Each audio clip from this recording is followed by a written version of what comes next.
शरीरम स्वरूपम यथा वा कलत्रम यशश्चारु चित्रम धनम मेरु तुल्यम मनश्चैन लग्नम गुरुरम द्रिपद में ततः किम ततः किम ततः किम ततः किम।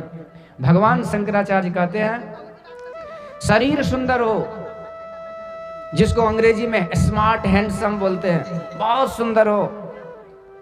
यथा वा कलत्रम यशश्चारु चित्रम धनम मेरु तुल्यम, धन कुबेर के समान हो और यश कीर्ति फैला हो संसार में, देश में क्या विदेश में भी जय जयकार होता हो। पर इतना होने के बाद भी यदि मन गुरु के चरणों में नहीं लगा हो तो क्या हुआ क्या हुआ, तो कहते कुछ नहीं हुआ कुछ नहीं हुआ कुछ नहीं हुआ। Good for nothing good for nothing good for nothing, कुछ नहीं हुआ। इसलिए गुरु बिनो सब अंधकार चंद्र सूर्य तारणम, जे सौ चंदा उगही चानन उगही हजार, एते चानन उदिया पर गुरु बिनु घोर अंधकार। सब कुछ है परंतु गुरु का ज्ञान नहीं है तो उसके जीवन में अंधकार ही अंधकार है। भगवान भास्कर दिनकर भगवान जब उदय होते हैं तो सारे दसों दिशाओं में प्रकाश फैला देते हैं। सारे light, vapour light, tube light, सब लाइट, एलईडी लाइट, सब लाइट फेल हो जाते हैं, सब लाइट फीका पड़ जाता है। सूर्य भगवान का, वो परमात्मा का एक लाइट है, एक ही बल्ब फिट है, दूसरा बल्ब लगाने का जरूरत नहीं है। इस पंडाल में कई लाइट मरकरी लगे हैं, तब जाकर के लाइटिंग हो रहा है, हाईलाइट हो रहे हैं। हम लोग भी, आप लोग भी हाईलाइट हो रहे हैं, सब हाईलाइट होना चाहते हैं। पर परमात्मा एक ही लाइट से सबको हाईलाइट कर रखे हैं, पर ये बाहर का लाइट है। परमात्मा ने एक और लाइट फिट किए अंदर में, जो हम स्विच ऑफ करके रखे हैं। कहते हैं बाहर का सूर्य जो है ये बाहरी अंधकार को निश्चित रूप से मिटा सकता है, ऐसा कोई प्रकाश पूर्ण लाइट नहीं है। परंतु हृदय प्रदेश में जो अंधकार है उसके लिए केवल गुरु का ज्ञान ही वो दिव्य प्रकाश है, दिव्य प्रभा है, जिससे हमारा अज्ञान का अंधकार मिट सकता है। तो बाहर में तो रोशनी में हम रहते हैं परंतु हृदय में घोर अंधकार है। जब तक गुरु का ज्ञान नहीं तो गुरु बिनो सब अंधार चंद्र सूर्य तारणम, तब तक हम अंधकार में पड़े रहते हैं। इसलिए गुरु वही करते हैं कि हमारे हृदय प्रदेश को प्रकाशित करके हमारे दरिद्री दुख को, कष्ट को, कलेश को मिटा करके, हटा करके, छटा करके और हमारा कल्याण कर देते हैं। गुरु शब्द बड़ा विलक्षण शब्द है, इसलिए जब गुरु की जय जयकार हो, आप आस्तिक हैं, नास्तिक हैं, चाहे आनंद मार्गी हैं या कि नाच नटंगी मार्गी हैं, स्टूडेंट हैं, बिजनेसमैन, एनीबॉडी आप हैं, कोई हैं, गुरु के नाम पर तो जरूर जय जयकार करना चाहिए, क्योंकि सबसे सस्ता और सबसे बढ़िया सौदा है। एक शब्द में ही चीप एंड बेस्ट सब शब्द हो जाता है। जैसे मल्टी विटामिन है, एक विटामिन का दवा लीजिए, सब विटामिन का वो जो है एनर्जी आपको मिलता है। यही है गुरु शब्द। कई अर्थ है गुरु के, एक ऐसा अर्थ विलक्षण अर्थ, गु का अर्थ अंधकार होता है और रू का अर्थ ही प्रकाश होता है। तो जो हमको अज्ञान अंधकार से ज्ञान में प्रतिष्ठित कर दे उसी का नाम गुरु है। हृदय प्रदेश में प्रकाश कराते, गुरु नाम ही है ज्ञान का।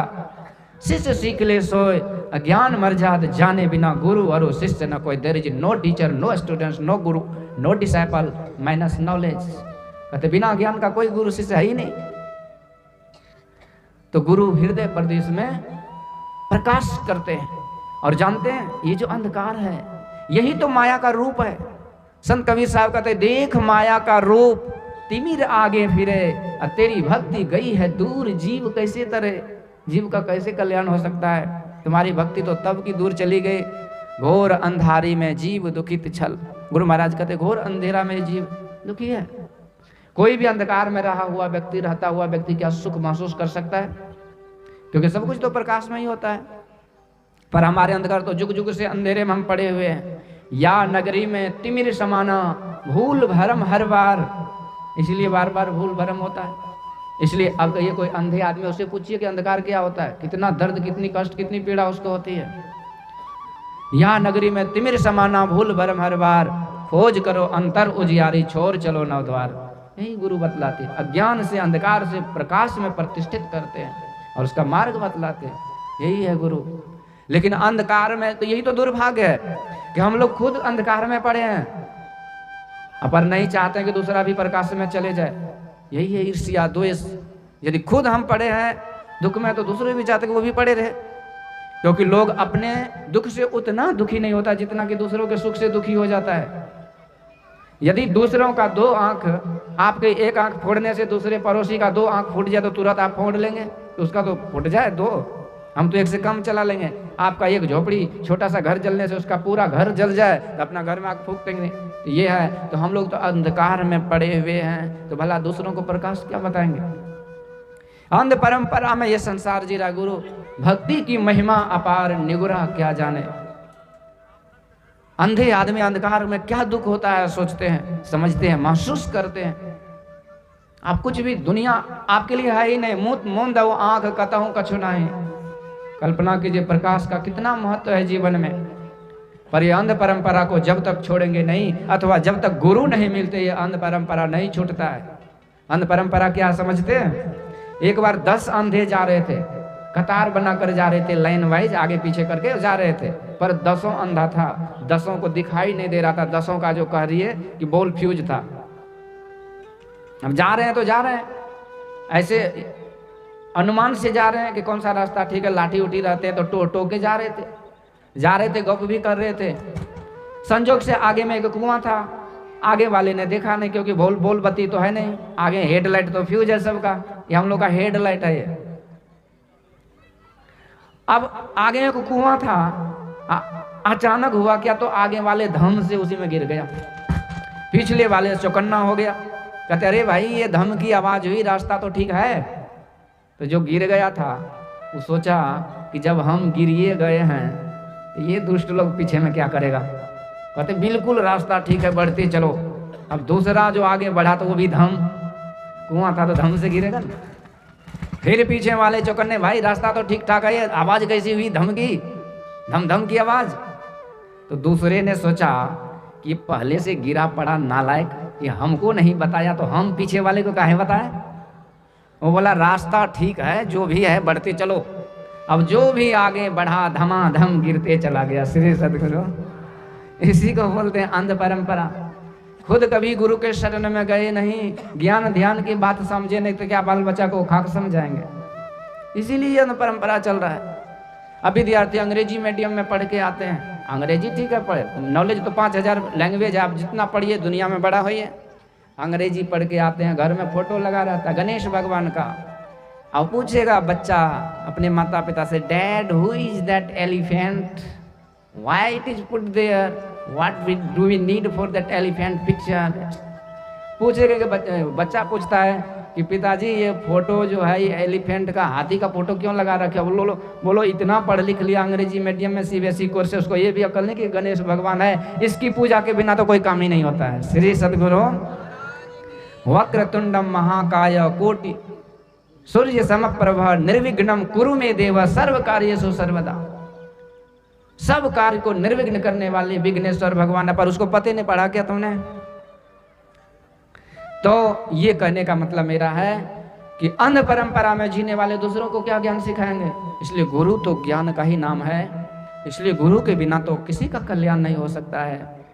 गुरु का और भी अर्थ लीजिए, संस्कृत में गुरु शब्द संस्कृत ही है, क्योंकि जो भी शब्द है जो हम बोल रहे हैं ये तो संस्कृत का भी भ्रंश शब्द है, ओरिजिनल में तो संस्कृत ही है, क्योंकि संस्कृत को देव भाषा कहा गया है।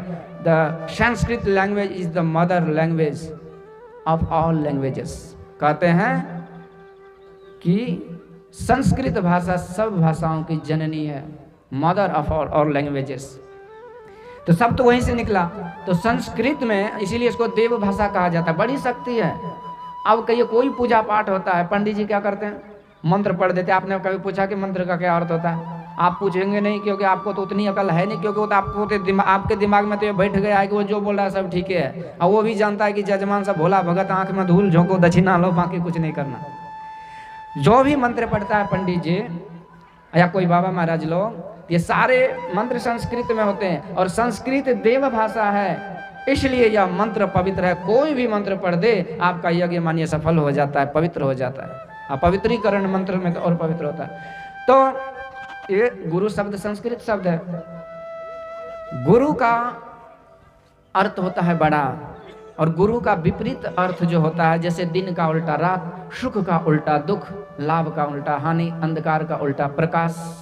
इसी तरह से गुरु का उल्टा क्या होगा? जैसे बड़ा का उल्टा छोटा होता है, तो गुरु का उल्टा क्या होगा? लघु होता है। ठीक इसका विपरीत शब्द है। तो लघु और गुरु की परिभाषा समझाइए। व्याकरण पढ़ने वाले, ग्रामर पढ़ने वाले स्टूडेंट से पूछिए कि लघु की क्या परिभाषा है। विंदु, विंदु की क्या परिभाषा है? जिसका स्थान तो है पर परिमाण नहीं है। मतलब that which is smaller than smallest, nothing can be more smaller than this, that is called window, that is called dot. मतलब कि जिससे जो सबसे छोटा, छोटा से भी छोटा है, जिससे छोटा कुछ हो ही नहीं सकता, उसी का नाम बिंदु है। अणोर नियाम महतो महियान, भगवद गीता में भगवान कृष्ण ने बड़ा सुंदर उपदेश दिया अर्जुन को। हे अर्जुन, मैं अणु से भी अणु हूँ, यानी मुझसे छोटा कुछ है ही नहीं। इसीलिए कस्तूरी कुंडल बसे मृग ढूंढे बनमाई, ऐसे घट घट पीव है दुनिया जाने नाई। घट मतलब क्या होता है? घड़ा। अरे घट मतलब होता है आपके अंदर, आत्मा में, अंदर में। तो आपके अंदर में परमात्मा है, पर कहते हैं हरि व्यापक सर्वत्र समान, तो सब जगह सबके अंदर है। तो आप और हम तो बड़े बड़े जीव हैं, पर एक एक जीव इतने छोटे हैं जिसको माइक्रोस्कोप से हम भी नहीं देख सकते हैं। बहुत छोटे छोटे बैक्टीरिया हैं, और उसके अंदर भी संचालन करने वाले वो परमात्मा है। तो जिस जीव को हम देख भी नहीं सकते हैं, और उस छोटे से छोटे जीव के अंदर वो परमात्मा, वो कितने छोटे होंगे। इसीलिए तो सब जगह समान रूप से व्यापक है। तो इसलिए वो सबसे छोटा होने के कारण ही सब में समाये हुए हैं। तो ये हुआ छोटा रूप गुरु का। मतलब गुरु मतलब होता है बड़ा। लघु, मैं परिभाषा दे रहा था लघु का। लघु का अर्थ होता है जो सबसे छोटा हो, उसे लघु कहते हैं, छोटा कहते हैं। और उसका उल्टा होता है गुरु। तो ये तो छोटा की परिभाषा मैंने दिया कि छोटा किसे कहते हैं। तो बिंदु को बिंदु किसे कहते हैं? जो सबसे छोटा हो। भगवान कहते हैं वो मैं ही, मेरा ही रूप है। अब ये तो हुआ छोटा की परिभाषा, लघु की परिभाषा। अब गुरु की परिभाषा लीजिए, तो गुरु मतलब होता है बड़ा। तो बड़ा की क्या परिभाषा है? तो महतो महियान, जिससे बड़ा कुछ नहीं होगा, उसी को बड़ा कहते हैं। नवशत कोटि अमित अवकाशा, तुलसीदास जी महाराज कहते हैं जो 100 करोड़ आकाश को भी अवकाश देने वाले हैं, मतलब 100 करोड़ आकाश को अपने अंदर में समाये हुए हैं, उसे ही बड़ा कहते हैं। निरुपम न उपमा, राम समान राम निगम कहे, जिम कोटि सत खद्योत समरवि कहत अति लघु ताल। नवशत कोटि अमित अवकाशा, तुलसीदास जी महाराज कहते हैं परमात्मा 100 करोड़ आकाश को आकाश देने वाले हैं, पर उससे भी उसकी संतुष्टि नहीं हुई कि भाई इतने बड़े कैसे हो सकते हैं। तो कहते इसका कोई उपमा नहीं है, अंत तो गत्वा बोल दिए। इसलिए संत लोग कहते हैं नेति नेत निरूपहि वेदा, कह नीति नेति निरूपहि वेदा। वेद निरूपण करते हैं वो परमात्मा, नो इति नो इति नो इति, उसका कोई अंत ही नहीं है, इसलिए उसको अनंत कहते हैं। यही है बड़ा गुरु की परिभाषा, जो बड़ा से भी बड़ा हो। That which is bigger than biggest, nothing can be more bigger than that things, that is called गुरु। जिससे बड़ा कुछ नहीं हो सकता, उसी को गुरु कहते हैं। तो सबसे बड़े जो हैं वही, उसी गुरु का अर्थ वही हुआ जो सबसे बड़े हैं। तो सबसे बड़े कौन है? तो सबसे बड़े हैं संत, दूसरा नाम है। तीजे 10 अवतार तिन्हें प्रणाम है, ब्रह्मा विष्णु महेश सकल संसार है। अरे हाँ रे पलटू, सबसे ऊपर संत मुकुट सरदार है। बोलिए संत भगवान की। इसलिए गुरु शब्द परमात्मा ही है, क्योंकि परमात्मा का ही एक नाम गुरु है, इसलिए उसको अनंत कहते हैं। पर हम लोग अनंत भगवान की पूजा कर लेंगे, और यदि बोलिए गुरु महाराज की जय जयकार कीजिए, कहते नहीं हम तो अलग पंथ हैं। आपका अलग कैसे हो गया भाई? जब हर तय किया तो अलग कैसे हो गया? एक सज्जन आया था मेरे पास, बड़ा परेशान था। हम बोले क्या हुआ जी? बोले बाबा क्या कहें, हम तो गुरुमुख हो गए लेकिन परेशानी गई नहीं है। मैं पूछा कि आप कब गुरुमुख हुए? आप तो शकल से गुरुमुख नहीं लग रहे। बोला नहीं नहीं, हमारा जब जन्म हुआ था ना, एक साहब जी आए थे, गले में कंठी बांध दिए थे, तभी से हम गुरुमुख है। कुछ सिखाए पढ़ाए? बोले नहीं नहीं, सिखाना पढ़ाना क्या, बस कंठी हो गया, हो गई गुरुमुख, कबीर पंथी हैं। बोले चलो ठीक। अब फिर परेशानी? बोला बाबा परेशानी यही है कि हमारी जो घर वाली है ना, वो सब कुछ खाती है, मतलब 4 टांग, मुर्गा मछली अंडा गंडा संडा जो भी है सबको साफ करती है वो, मतलब हड्डी पसली नगड़ी पुछड़ी कुछ हो नहीं छोड़ती है, सबको फ्राई करके खा जाती है। कोई भी जीव ऐसा नहीं है जिसको फ्राई नहीं करती होगी। अब कहिए कि हम कबीरपंथी दुधाधारी वैष्णव घर में कैसे रहें? वो तो एकदम नरभक्षी है, सर्वभक्षी है, सब कुछ खाती है। अब बड़ा परेशान रहते हैं। मैं बोला देखो, तो वो जब सब कुछ खाती है तो आप क्या? तो हम कबीरपंथी हैं। तो मैं बोला ठीक है ना जी, तुम कबीरपंथी हो और तुम्हारी घर वाली जयपंथी है, पंथी गाड़ी पर बैठी हुई है, 2 ट्रेन है, एक यहाँ से जो ट्रेन खुलेगी ये भी सुपर फास्ट है, एक ट्रेन और है वो नाच नटंगी थिएटर से खुलता है। आई दोनों ट्रेन कहाँ पहुँचता जानते हैं? नाच नटंगी थिएटर से जो एक्सप्रेस खुलेगी सुपर फास्ट और सीधे जाके नरक में पटक देगी, वहीं जाके उलट जाती है, वो थवा थवा कर देगा। यहाँ से जो सुपर फास्ट ट्रेन खुलेगा और सीधे परमात्मा के दरबार तक जाएगा। बोलिए श्री सद्गुरु। तो संत पंथ अपवर्ग कर, कामी भव कर पंथ, कह ही संत कवि कोविद श्रुति पुराण सदग्रंथ। ये संतों का रास्ता मोक्ष का, मुक्ति का, कल्याण का है। और उस नाच नटंगी थिएटर का नाश्ता नर्क गर्क में डाल देगा सदा सदा के लिए। अभी कहिए सत्संग में चलिए, कहते फुर्सत नहीं है, नाच नटंगी में लाज शर्म सब बेच खाते हैं भागलपुर बाजार में, ज़्यादा चादर जाजिम लेके आगे बैठते हैं। उस समय फुर्सत मिल जाता है, उस समय टाइम निकल जाता है। कहाँ जाते तो टाइम पास करने जाते, यहाँ के लिए टाइम नहीं है, वहाँ टाइम पास हो जाता है। अभी कहिए तो कहते फुर्सत ही नहीं। एक आदमी बोला, मैं पूछा हमसे तो फुर्सत कब होगा आपको? बोला बाबा मत पूछिए, अभी छुट्टी नहीं है। तो कब होगा? कहते लगता है मरने के बाद ये छुट्टी छूटेगा। मैं बोला देखो जी, मरने के बाद छुट्टी नहीं छूटती है। कबीर साहब कहते हैं मरने के बाद ड्यूटी लगती है। अभी तो छुट्टी है, कोरोना वायरस में बचवा सभी खूब आनंद ले रहा है कि चलो कोरोना वायरस तो कई महीने से पढ़ाई लिखाई बंद, कुछ हो तो वायरस का बहाना। पर कहते उस समय बहाना नहीं चलता, उस समय ड्यूटी लगती है। कौन सी ड्यूटी? कबीर साहब कहते दीवाने मन भजन बिना दुख पइयो, अब पहला जन्म भूत का पइयो, 7 जन्म पछतइयो। वो कैसी ड्यूटी होगी? तो धोबी के घर गधा होइयो, कटे घास नहीं पइयो, लाद लादी आप चढ़े बैठे ले घाटे पहुंचइयो। उस समय कैसी ड्यूटी होगी? वहां कोई छुट्टी, कोई हॉलीडे, कोई संडे मंडे नहीं है, कोई हड़ताल नहीं है। कभी कुत्ता बिल्ली चिल्लर मच्छर गिदर को हड़ताल करते हुए देखा? भोजन स्ट्राइक करते हुए नहीं करता है। इसलिए वहाँ असली ड्यूटी लगती है, और ऐसी ड्यूटी लगेगी कि कोस 50 घरे में चलियो, बाहर होए न पइयो, दीवाने मन भजन बिना दुख पइयो। इसलिए संत महापुरुष कहते हैं ये सुपर फास्ट ट्रेन है और ये आपको परमात्मा तक पहुंचाएगा। जीवन यात्रा का ही नाम है। तो ऐसे ट्रेन पर समझदारी के साथ चढ़िए। और इसके लिए टिकट, बिना टिकट का, without ticket no admission no permission, बिना टिकट का आपको एडमिशन नहीं होगा, एंट्री नहीं हो सकता। इसलिए क्यों? क्योंकि राम द्वारे बैठ के सबका मजुरा ले, जाकी जैसी चाकरी वैसी फल दे। तो टिकट यही गुरु मंत्र है। गुरु मंत्र का टिकट कटा लीजिए। यदि ट्रेन फेल हो गया तो, ट्रेन यदि फेल हो गया तो क्या होगा?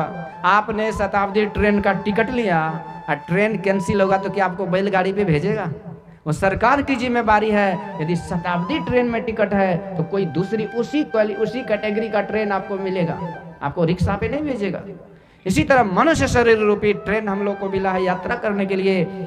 चाहे उस परमात्मा तक पहुंचने के लिए हजारों हजार ट्रेन बदलना पड़े, पर ट्रेन आपको यही मिलेगा, मनुष्य शरीर का मिलेगा। श्री सतगुरु। इसलिए ऐसा टिकट लेकर ऐसी यात्रा करें। तो मैं कह रहा था कि वो गुरु अनंत है, इसीलिए अनंत भगवान की पूजा तो हम कर लेते हैं, लेकिन उसी को गुरु कहते तो गुरु की पूजा में भारी लगता है। जबकि अनंत भगवान का ज्ञान गुरु सत्संग से गुरु से ही मिलता है। अनंत भगवान की पूजा कौन स्टाइल में करते पता है? एक बार एक सज्जन एक जगह पूजा करने के लिए जब आते हैं पंडित जी लोग, एक लोटी रखेंगे। पहले जो मंत्र होता है, झाड़ फूक होता है, वो स्वस्ति वाचन, मंगलाचरण, शुद्धिकरण, पवित्रीकरण, ये सब मंत्र तो पढ़ते ही है, सब सजाते बजाते हैं, सब ठीक है। इसके बाद पितरिया लोटी लाएंगे, उसमें जजमान का हाथ पकड़ के डालते हैं, रोली मोली सब फिट फाट करके। इसके बाद उसमें ऐसे घुमाएंगे, पंडित जी ऐसे पकड़ के की मथै छ, जजमान क्षीर समुद्र की खोजे छ, अनंत भगवान भेटला। एक जजमान सीधा साधा था, बोला नहीं नहीं भेटले। अब पंडित जी फुचिया गया, नालायक कह गया, इतना देर से हम परेशान, माथा पची हो गया, नहीं भेटले। फिर से करो की मथै छ, तो क्षीर समुद्र की खोजे छ, अनंत भगवान भेटल। बोला हाँ भेटल। अब हमको समझाइए कि उस अकल के पैदल को कौन सी भेट गया? लोटी में पानी क्या भेटा आपको? अरे मानने के लिए तो सब जगह भगवान ही है, उससे जगह कोई खाली नहीं है।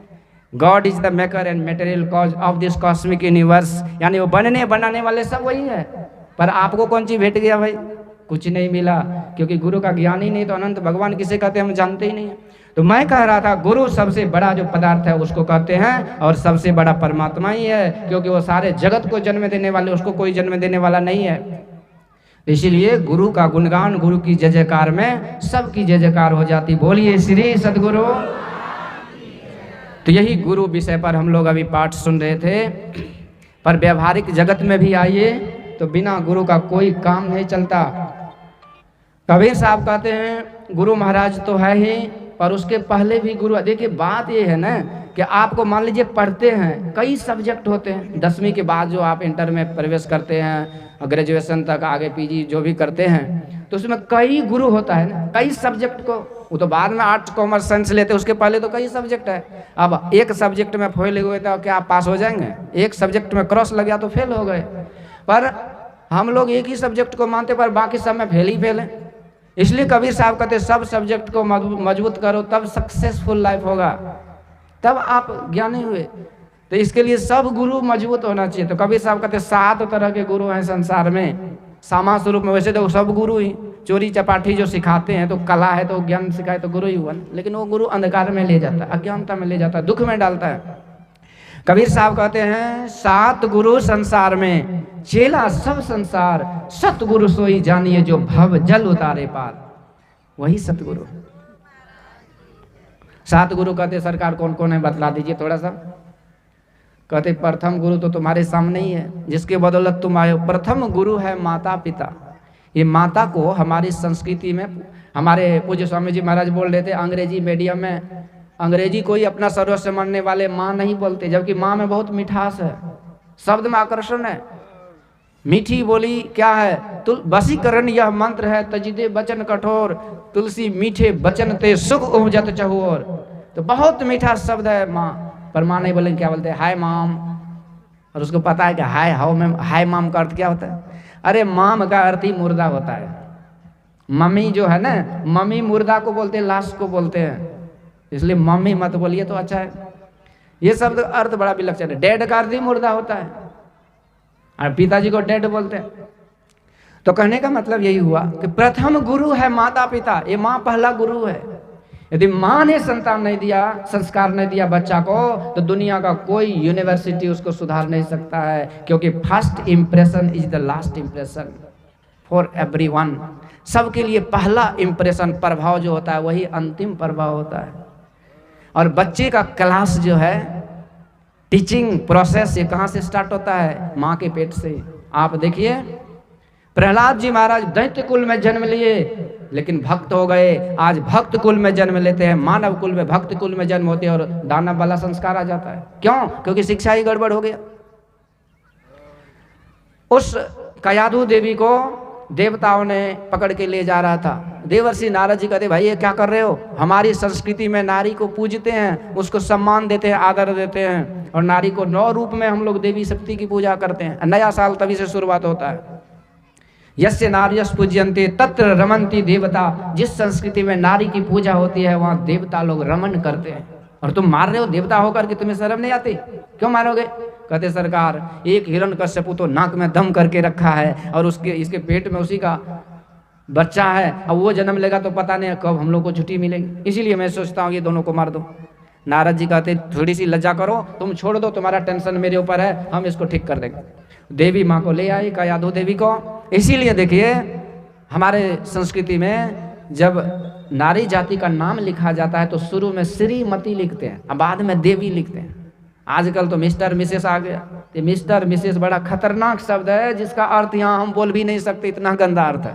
इसलिए कोई भी मीडियम में पढ़िए, पर मैडम मत बोलिए, उसको गुरु जी बोलिए, गुरु माता बोलिए, या नाम लिखाइए तो श्रीमती लिखाइए। विद्या बुद्धि सरस्वती लक्ष्मी का प्रतीक है। तो कहने का मतलब मेरा कि प्रहलाद जी, वो कयाधु देवी देवर्षि नारद जी के आश्रम में आते हैं और बहुत सुंदर समय बिताती है। और नारद जी के आश्रम में कथा मात्र का जीवना, जिसका जीवन ही भक्ति सत्संग में समर्पित था, तो जहाँ भी रहेंगे तो वहाँ सत्संग ही होगा। गुरु महाराज कहा करते थे जहाँ रहो सत्संग करो, बस दैट्स ऑल, इतना ही करो। जिस देश में, जिस भेष में, परिवेश में रहो, राधा रमन राधा रमन राधा रमन को। जिस नाम में, जिस ग्राम में, जिस धाम में रहो, राधा रमन राधा रमन राधा रमन को। ये जीवन को ऐसे ढाल लें तो सूरदास की कारी कमरिया चरत न दूजो रंग, ऐसा रंग में रंग लीजिए कि फिर दूसरा रंग का जरूरत ही नहीं पड़े। ऐसे तो संत लोग होते हैं। तो नारद जी के आश्रम में तो ऐसे कार्यक्रम होते ही रहता था। अब उसी में क्या धूमा पड़ गई। अब इनको भी भजन कीर्तन में मन लग गया। ये मन तो बस ऐसे ही है, जिसको जिधर खींचिए उधर जाता है। ड्राइवर सही होना चाहिए, उस तरफ लग गया। अब भक्ति भजन खुद करने लगी। उसके पेट का बच्चा संस्कारी हो गया, और ऐसा संस्कारी हो गया कि कृष्ण ग्रह गृहीत आत्मा, वह कृष्ण भक्ति रूपी ग्रह से ग्रसित हो गया। और ऐसा ग्रह जिसके ऊपर कोई ग्रह काम नहीं करता है। श्री सतगुरु। और वही भक्त प्रहलाद को हर जगह भगवान दिखाई देने लगे। हम में, तुम में, खड़ग खम में, सब जगह दिखाई दिए। और ऐसे भक्ति हुई, ऐसा भक्त हुआ जिसके लिए स्वयं भगवान ने उसके वचन को सत्य करने के लिए खंभे से प्रकट होकर के उस दुराचार्य हिरण्यकश्यप का उद्धार किए। श्री सतगुरु। तो ये होता है एक गुरु का प्रभाव। उसकी माँ थी पहला गुरु, और उसके प्रभाव से बच्चा ऐसा ज्ञानी हो गया, दानव कुल में होकर के भी हो गया। तो ये माता का अद्भुत संस्कार हो बच्चा पर। माता आजकल क्या ज्ञान देती है? ज्ञान अब भी चल रहा है। जन्म लेगा तब का मंत्र सुनना चाहते हैं? आज जन्म के पहले का मंत्र सुनिए। बच्चा पेट में, अब मैडम जी करेगी क्या? उधर से आते हैं उसके घर वाले, तो सुनो जी। हाँ जी बोलो। आज भोजन बनाने का मन नहीं कर रहा है, चलो मेला देखूंगी, बाजार घूमूंगी, सिनेमा देखूंगी, चिकन मटन खाऊंगी। तो बाजार जाओगे, चिकन मटन खाओगे, नाच नटंगी करोगे, तो बच्चा जो पेट में है वो जब जन्म लेगा तो कुकुड़ुम कू बोलेगा कि नहीं? उसका भी वही संस्कार होगा। उसको सुधार ही नहीं सकते, क्योंकि उसका पढ़ाई शुरू से ही से हो। आज जब जन्म लिया तब की शिक्षा, वो तो उस समय का गुरु मंत्र। जन्म लिया तब जो तेल मालिश ससार पिछार करेगी, ऐसे लोकते हुए क्या मंत्र देती है? हेलसन बेलसन धोबी के पाठसन अकेला के थमसन। अब लो, अब ये सब मंत्र मिलता है। जब वो बचवा बड़ा होता है, ऐसा निस्सट हो जाता है वो पत्थर के तरह। कितनों हथौड़ा चलाइए टस से मस होने वाला। सब हाई लेवल से ऊपर की बात हो जाती है, उसके लेवल की बात ही नहीं होती है। तो कहने का मतलब ये मंत्र है, सिद्धोसी बुद्धोसी निरंजनोसी संसार माया परिवर्जितोसी संसार स्वप्नम त्यज मोह निद्रा मदालसा वाक्य मुवाच पुत्रम। माँ मदालसा कहती बेटा तो शुद्ध है, बुद्ध है, तुम निरंजन है, माया रहित है, संसार मायामय है, इसलिए संसार का त्याग करके उस परम प्रभु परमात्मा की प्राप्ति करो। यही तुम्हारे जीवन का लक्ष्य होना चाहिए। यही है माता गुरु। जो ऐसा नहीं हो केवल नाम का गुरु है, वो कुछ नहीं, वो माता है ही नहीं। सुमित्रा माँ कहती वो कौन सी माँ है? कई काम से वो माँ नहीं हो सकती। उससे बढ़िया तो तुम बांझ कहलाओ, वो बेटर है, लेकिन माँ नहीं हो सकती। तो पुत्रवती युवती जग सोई रघुपति भगति जासुस तोई ना तरु बांझ बल वादे बियान। तो उससे अच्छा बांझ है। तो इसलिए माता का यही ज्ञान है कि वो बच्चा संस्कारी हो। तो ये पहला गुरु का ये दायित्व है। और एक बात जान लीजिए, बच्चा का सहारा भी है ये ज्ञान। यदि ये सहारा उसे मिल जाता है तो संसार में वो मनुष्य बन जाते हैं। और यदि हमने वो सहारा नहीं दिया तो क्या होता है पता है? वो बच्चा का भी कुछ तजुर्बा है। वो कहते सुनो, यदि तूने मुझे बचपन में अच्छे संस्कार का सहारा नहीं दिया और मुझे बेसहारा कर दिया, तो मैं चौथेपन में तुम्हें भी कहीं का नहीं छोड़ूंगा, तुम्हें भी बेसहारा कर दूंगा। इसलिए आज सरकार को कानून बनाना पड़ता है कि भाई बूढ़े माँ बाप का प्रॉपर्टी कोई नहीं लेगा, जब तक वो जीवित है उसका वो हकदार है। पर आज कहाँ है श्रवण कुमार? तो श्रवण कुमार को भगाने वाला और धुंधकारी को लाने वाला कौन है भाई? कहते ये सब माँ बाप ही के कारण होता है। बचपन में उसे संस्कार नहीं दिया, इसलिए श्रवण कुमार कहाँ से बनेगा? इसीलिए कहते जो पहला गुरु ये माता पिता जो है, ये यदि ठीक रहे इससे आपकी भलाई तो होगी। प्रहलाद जी की के सामने भगवान प्रकट हुए, पर भगवान ने आशीर्वाद दिया था कि बेटा प्रहलाद, तुम्हारे जैसे भक्त जिस कुल में जन्म लेगा उसकी 21 पीढ़ी का उद्धार हो जाएगा। यही है गुरु की। माता पिता सही गुरु हो तो उससे क्या लाभ होता है। पर ये इस प्रसंग को थोड़ा मैं आगे सुनाऊंगा। पर स्वामी जी का आगमन हो रहा है, हम लोगों के बीच हो रहे हैं। तो स्वामी जी के स्वागत में हम लोग अपने अपने स्थान पर खड़े होकर के फिर जय जयकार बोलिए श्री सद्गुरु